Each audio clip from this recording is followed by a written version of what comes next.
Finally অনেক দিনের ইচ্ছা আজকে পূরণ করেই নিলাম। অনেক দিন ধরে বিমল স্যারের ভিডিওগুলো দেখি, ভীষণ ইচ্ছা করে একবার বিমল স্যারের স্যালন থেকে সার্ভিস নেব। দেরি না করে চলে এলাম। এসেছিলাম প্রায় 1:30টা নাগাদ, একাই এসেছিলাম।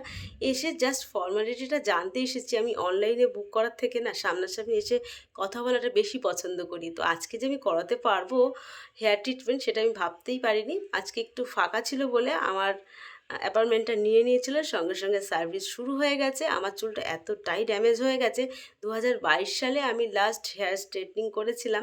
কোনো কারণবশত আমার চুলটা নষ্ট হয়ে গেছে, নিজে রাখতে পারিনি, সেই কারণে। এদিকে 8:30 নাগাদ মেয়েকে ফোন করে ডেকে নিয়েছি যে তুই চলে আয়, আমরা একসাথে বাড়ি যাব। আর মেয়ে আমাকে ফোন করে জিজ্ঞেস করছিল তোমার জন্য জল খাবার কিছু আনবো। তো আমি বললাম যে না, এখানে সমস্ত কিছুর ব্যবস্থা আছে। টিফিন, চা, কফি, শরবত সব কিছু দিয়েছে। খিদের কোনো কষ্ট হয়নি, কোনো সমস্যা হয়নি। এদিকে আমরা যারা হেয়ার ট্রিটমেন্ট নিতে এসেছি, যে সকলের কাছে কিন্তু বিমল স্যার এসে এসে বারবার হ্যালো ম্যাম, হাই ম্যাম, কোনো সমস্যা হচ্ছে কি না বারে বারে জিজ্ঞেস করছে, আর মুখে একটা সুন্দর হাসি নিয়ে। তো আমার যে সার্ভিস করাচ্ছিল, তো খুব ভালো সার্ভিস করিয়েছে আর খুব ভালো ব্যবহার।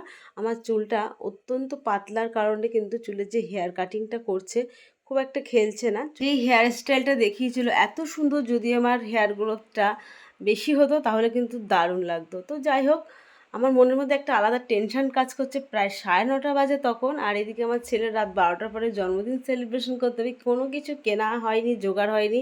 না জানি যেতে যেতে দোকান যদি আমি খোলা না পাই তাহলে কি হবে, সেটাই ভাবছিলাম। তো আমার প্রায় ফাইনাল লুক হয়ে এসেছে। বারে বারে আমার যে সার্ভিস করছিল খুব ভালো ব্যবহার, খুব ভালো কথা, খুব বারবারে আমাকে বোঝানোর চেষ্টা করছিল যে ম্যাম এইভাবে চুলটা রাখবেন তাহলে ভালো লাগবে, চুলে কি কি করলে কি কি হবে, সমস্ত কিছু সার্ভিস করাতে করাতে কিন্তু সমস্ত কিছু বুঝিয়ে দিয়েছে। তো আমি ভীষণ ভীষণ খুশি, আর আমার সার্ভিস ভীষণ পছন্দ হয়েছে। সেটা আমার হাসি দেখে তোমরা বুঝতে পারছো। হাসিটা টেনশন রয়েছে, সেই কারণে হাসিটা খুব একটা না হলেও কিন্তু ভেতর থেকে তো আমি ভীষণ খুশি। এতটা সময় যে আমাকে সার্ভিস দিয়েছে, সে আমাকে জিজ্ঞেস করছে ম্যাম আমার সার্ভিস আপনার কেমন লাগলো। ভীষণ ভালো লেগেছে, ওভারঅল এক্সপিরিয়েন্স দারুণ, কোনো কথা হবে না। তো যাই হোক, এখন একটু সবার সঙ্গে সেলফি তুলে নেবো।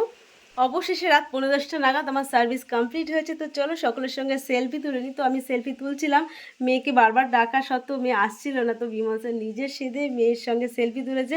থ্যাংক ইউ সো মাচ, আমার ইচ্ছা পূরণ হলো।